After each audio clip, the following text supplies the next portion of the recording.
No time for transitions or After Effects. That'll have to do. Welcome. Hello EFD Squad and welcome to one-on-one quarantine edition. We still do the same thing. We still do deep dives on whatever tickles our proverbial size 5s from the world of football, except we're in my office, which isn't soundproof, and I'm sat directly under a skylight. Production value's low, but the information I'm going to pepper you with is high.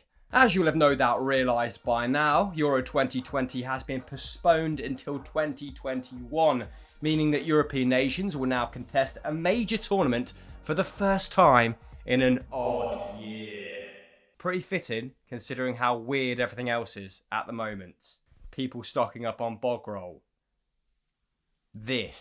In this video, we will be exploring why it took so long for UEFA to reach this decision, why 2020 was being hosted in 12 countries in the first place, and the huge impact the move will have on domestic football. Like we say in every listicle, let's go.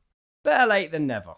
Yes, the first pan-continental tournament couldn't have come at a worse time, with the WHO, that's the World Health Organization, not that band that intros CSI, nailed it, announcing that Europe is now the epicenter for COVID-19. We've taken that mantle from China, where it originated.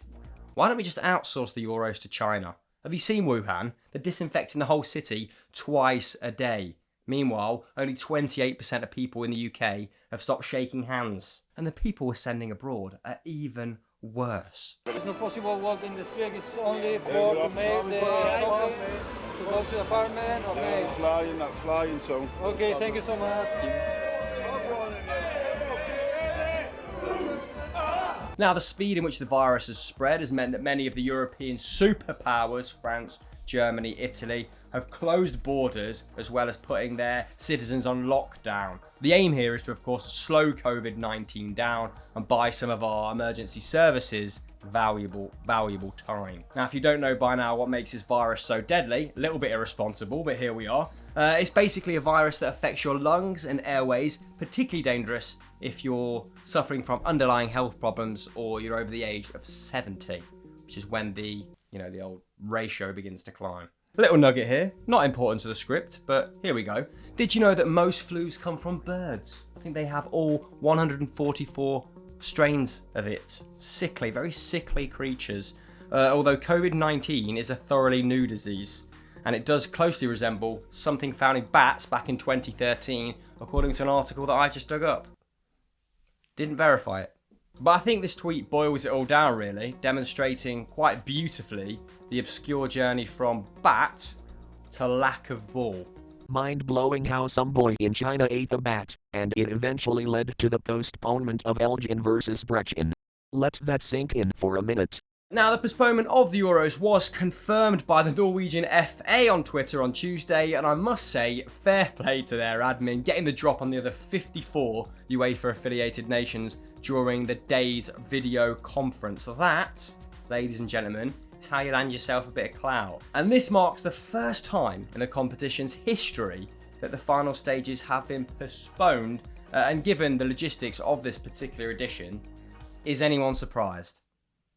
Saying that, officials were adopting a very business-as-usual approach not 2 weeks ago at the latest UEFA Congress, which is a fancy word for meeting. According to Brian Swanson of Sky Sports, is that Family Guy character? No, that's Joe Swanson, okay. COVID-19 was reportedly not given much thought as the 55 associations gathered in Amsterdam for the Nations League draw, something that now seems pretty bloody inconceivable.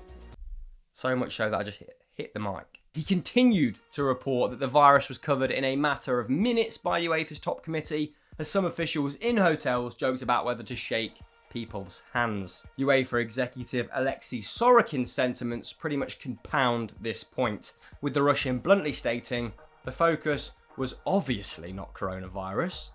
Or maybe it should have been, Alexei. Now I can't get Alexei Smirtin out of my head. Wonder what he's doing these days. Now, we're not going to crucify anyone for having a nervous giggle, are we? That is only human. But the fact it wasn't on the main agenda in this instance would suggest an alarming lack of worst case scenario planning.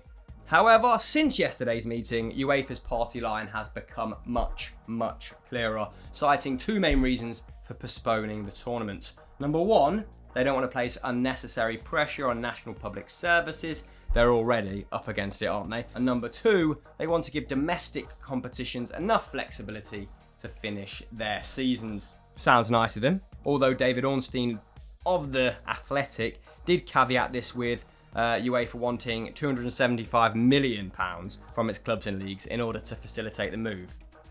However, UEFA does represent 220 clubs, so that's not astronomical. Well, it's 3.5 Harry Maguires, isn't it, to save the Euros? That feels reasonable. Bringing the Euros to you.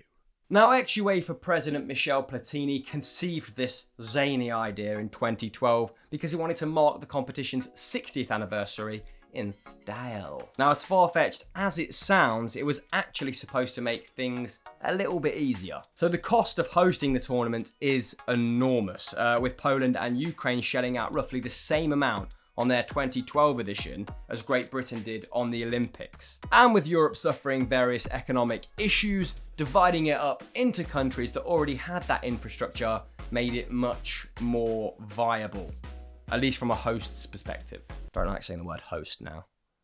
In fact, as of June 2012, only Turkey, plus a joint bid from Georgia and Azerbaijan, had made formal approaches to host the competition, likely owing to the aforementioned costs. So really, at the time, options were limited.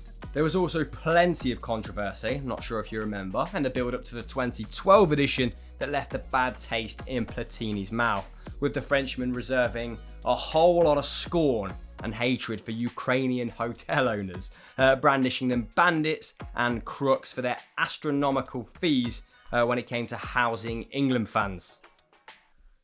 Oh, the irony. Oh, the irony. So there's no doubt that this played at least part of his thinking when he sought to bring football to the masses through a multi-city event, because host nations couldn't strong-arm fans because they weren't the sole destination. It was going to be a little bit more democratic. They were competing with other cities for your custom. However, Platini wouldn't get the chance to execute his vision, would he?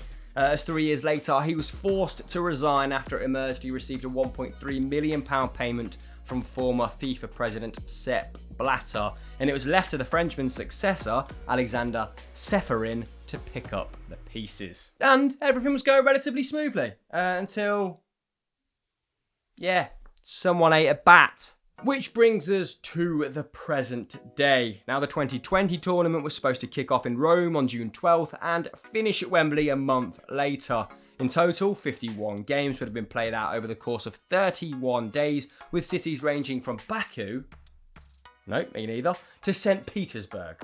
So, what does this mean for domestic football? Basically, this means that domestic European football will have extra time to finish their campaigns. All 5 of Europe's top domestic leagues, that's England, Spain, Italy, France and Germany, are currently suspended, along with the Champions League, Europa League and World Cup qualifiers. So the Premier League is postponed until at least April 4th, La Liga's followed suit. Italy has the highest number of COVID-19 cases in Europe and the country is in lockdown, so slightly trickier for them. The Bully is suspended until at least April 2nd, and Ligue 1 was playing games behind closed doors, football games, not mind games, and is now suspended until further notice, so not as much clarity with Ligue 1. Now, obviously, this means there's going to be an extensive backlog of fixtures, and already resuming in early April appears a touch ambitious, with FA chairman Greg Dyke expressing his fears that the season may have to be abandoned. Where's that Dunkirk spirit, Greg? Hey?